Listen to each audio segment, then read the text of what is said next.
Good afternoon student, my name is Ramandeep Kaur. ये lecture आपका financial accounting का।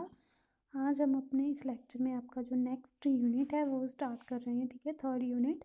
तो थर्ड यूनिट में आपका फर्स्ट टॉपिक है वो एज अकाउंट। ठीक है, वो एज अकाउंट। ठीक है, तो आज हम इसका थ्योरी का पोर्शन करेंगे। कल से मंडे से हम इसका जो भी नेक्स्ट प्रैक्टिकल क्वेश्चन है वो स्टार्ट करेंगे। ठीक है, तो इसका थ्योरी में फर्स्ट है इसका meaning. Voyage account is an account which is prepared by the shipping company. ठीक है, वो एज अकाउंट वो वाला अकाउंट है जो शिपिंग कंपनीज होती हैं उनके द्वारा प्रिपेयर किया जाता है। ठीक है, वो अकाउंट जो है वो इसलिए प्रिपेयर किया जाता है ताकि जो भी है ना पूरा रिकॉर्ड रखा जा सके, प्रॉपर जो भी कंप्लीट रिकॉर्ड रखें कि क्या उनके जो उन्होंने प्रॉफिट अर्न किए हैं, क्या लॉस इनकर किए हैं। ठीक है, particular voyage undertaken by the shipping company. ठीक है, जो भी मरीन का बिजनेस होता है, जैसे ना मरीन बिजनेस, तो उनमें ये अकाउंटिंग मेंटेन की जाती है। तो ये both inward and outward journey के रिकॉर्ड जो है वो मेंटेन करते हैं। हर एक सेपरेट है ना, हर it is prepare separately for each वो एज। हर एक वो एज के लिए इसको सेपरेटली प्रिपेयर किया जाता है। तो इसके फीचर्स क्या हैं वो एज अकाउंट के? First is nature of account. तो जो वो एज अकाउंट होता है वो नॉमिनल अकाउंट ही होता है। ठीक है, तो जैसे हम जर्नल एंट्रीज आप लोगों ने अपनी +2 +1 में किया होंगी जर्नल एंट्रीज, तो जैसे ही हमने जर्नल एंट्रीज नॉमिनल अकाउंट के लिए करते हैं वैसे ही अब हम यहाँ करेंगे। ठीक है, जैसे कि नॉमिनल अकाउंट का हम ट्रीटमेंट करते हैं वैसे ही यहाँ भी होगा।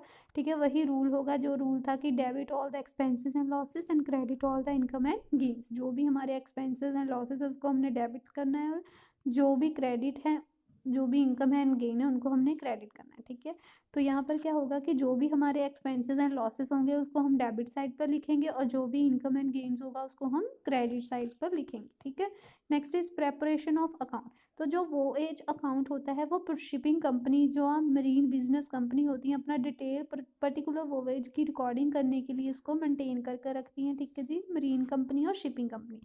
तो जो एक्सपेंसेस रिलेटेड होते हैं वो एज के साथ वो कौन कौन से होते हैं? ठीक है, सारे एक्सपेंसेस हमने डेबिट साइड पर लिखने हैं। तो कौन से है? Address commission.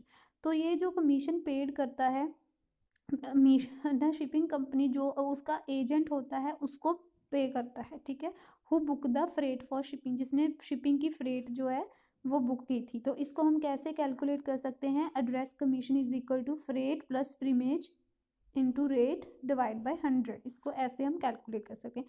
Port charges. तो पोर्ट चार्जेस क्या होते हैं? जो पोर्ट अथॉरिटी को हम पे करते हैं ताकि हम लोडिंग एंड है ना, जब हम पोर्ट को यूज़ करते हैं लोडिंग एंड अनलोडिंग करने के लिए ना, जो शिप में जो सामान होता है उसकी लोडिंग और अनलोडिंग करने के लिए जो हम पोर्ट अथॉरिटीज़ को पे करते हैं वो होता है पोर्ट चार्जेस। नेक्स्ट है insurance. Expense of premium pay to the insurance company for insurance of ship and freight are also debited to voyage account. ठीक है, जो एक्सपेंस हम प्रीमियम पेड करते हैं एज अ इंश्योरेंस कंपनी को पे करते हैं। ठीक है जी, जो भी हमारी शिप में है ना सामान होता है उसके लिए जो भी हमने इंश्योरेंस करवाया होता है तो प्रीमियम हम इंश्योरेंस कंपनी को पे करते हैं, वो भी एक एक्सपेंस है, इसलिए इसको हम डेबिट साइड पर लिखते हैं।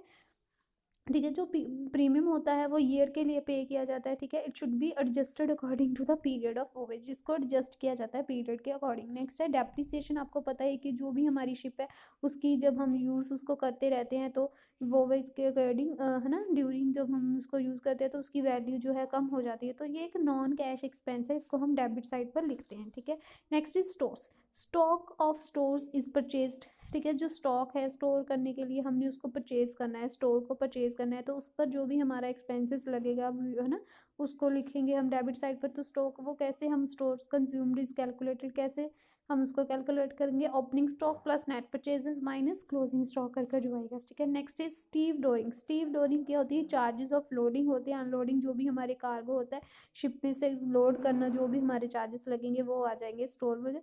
ठीक है, ये यूनिट बेसिस के ऊपर इसको हम कैलकुलेट कर सकते हैं। फॉर एग्जांपल अगर है ना स्टीव डोरिंग चार्जेस है ₹2 एंड यूनिट जो लोडेड हुए हैं वो है 1000। ठीक है, तो देन स्टीव डोरिंग कितनी होगी? 10,000 इंटू 2 20,000। ठीक है जी, नेक्स्ट इज लाइटरेज। लाइटरेज क्या होता है? जब शिप जो है वो कई बार क्या होता है कि जो शिप जो है वो डिस्टेंस जितना पोर्ट होता है, डीप डीप वाटर होता है ना जब, तो वो डिस्टेंस पर होती है पोर्ट के प्रॉपर पोर्ट पर नहीं होती। तो जो बिग शिप होती है वो लोडिंग और अनलोडिंग के लिए वो स्मॉल शिप की हेल्प लेती है। तो जो स्मॉल शिप होती है उसको हम लाइटर बोलते हैं। तो जो चार्जेस हम पेड करते हैं लाइटर के लिए तो उसको हम लाइटरेज बोल देते हैं, ठीक है। क्रू मीन्स क्या होता है, जो स्टाफ होता है शिप पर वर्क कर रहा है, ठीक है, उसको हम क्रू बोलते हैं। Next is income related to voyage. जो सारी इनकम रिलेटेड होगी वो रिकॉर्ड करेंगे हम क्रेडिट साइड पर वोवेज अकाउंट में। तो इनकम कौन सी होगी, फ्रेट जो अर्न करता है शिपिंग कंपनी जब उन्होंने कार्गो डिलीवर कर दिया। फ्रेट जो है टू टाइप्स की होती है, freight inward and freight outward. Inward जो होती है अर्नड ऑन रिटर्न, जो हमारी रिटर्न जर्नी है उस पर अर्न होती है, और आउटवर्ड जो होती है अर्नड ऑन आउटगोइंग जर्नी, जो आउटगोइंग जर्नी होती है। Next is प्रीमेज। प्रीमेज क्या होता है, एक सरचार्ज होता है, ये एडिशनल फ्रेट होती है, कलेक्टेड की जाती है, ठीक है, परसेंटेज होती है, percentage of the amount of the freight. इसको हम कैसे कैलकुलेट करते हैं, एक एडिशनल सरचार्ज होता है, ठीक है जी। Primage is equal to freight into rate divide by 100, ठीक है। Next is passage money. Passage money means क्या होता है कि जब शिप में है ना लोड के साथ साथ पैसेंजर्स भी होते हैं, ठीक है। जो हमारा लोड है, जो हमारा सामान है, उसके साथ साथ पैसेंजर्स भी होते हैं। तो जो अमाउंट हम पैसेंजर से चार्ज करते हैं उसको हम पैसेज मनी बोल देते हैं, ठीक है। Next is results. तो जो वोवेज अकाउंट शो करता है प्रॉफिट एंड लॉस, ठीक है, हर एक सेपरेटली।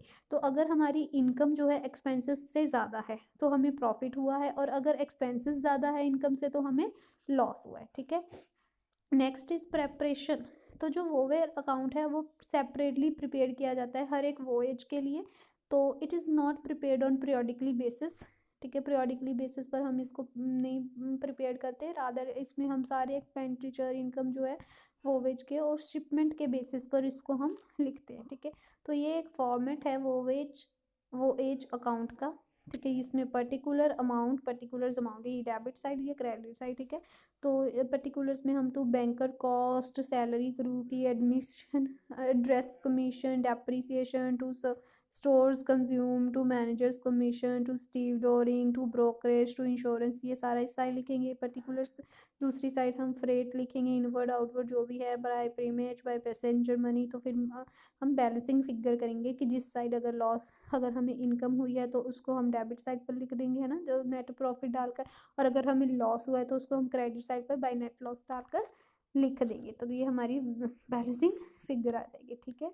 तो ये था हमारा थ्योरी का पोर्शन, ठीक है। अगर आपको इसमें कोई भी प्रॉब्लम होगी, आपको फॉर्मेट नहीं समझ आया, कि कोई है ना कोई टर्म नहीं समझ आई, तो आपने मेरे से पूछ लेना, ठीक है। मंडे से हम इसका प्रैक्टिकल क्वेश्चन स्टार्ट करेंगे। सो आप लोग इस फॉर्मेट को अच्छे से अपनी नोटबुक पर लिख लेना, इसको रिवाइज कर लेना, ठीक है। अगर आप फॉर्मेट अच्छे से सीख लेते हो तो फिर आपको सम निकालना ईजी हो जाता है, ठीक है। तो अगर कोई प्रॉब्लम होगी तो क्लियर करवा लेना। Thank you class.